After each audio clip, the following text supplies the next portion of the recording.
آتی ہے، بخار آ جاتا ہے، جا کر کسی ٹائم کھانا نہیں ملتا، کو پیسوں میں کمی آ جاتی ہے، کو دیگر کو مسئلہ آ جاتا ہے عارضی طور پر، ورنہ مدینے تو سختیاں دور ہوتی ہیں۔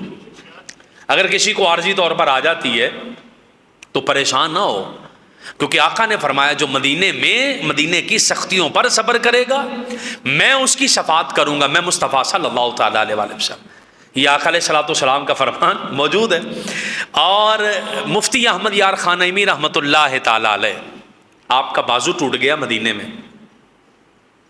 تو کسی نے کہا بھی ڈاکٹر کے پاس چلے جائیں، جا کے اس کو بنوائیں، تو آپ نے فرمایا نہیں، میں نے اس کو بنوانا نہیں ہے، یہ ایسے ہی لٹکا ہوا رہے گا۔ کہا لٹکا ہوا کیوں رہے گا؟ کہا اس لیے لٹکا ہوا رہے گا کہ جب بھی درد کرے گا مجھے مدینہ یاد آئے گا، جب بھی درد کرے گا مجھے مدینہ یاد آئے گا۔ اور آقا علیہ السلام نے فرمایا کہ جو مدینے کی سختیوں پر صبر کرے میں مصطفیٰ اس کی شفاعت کروں گا۔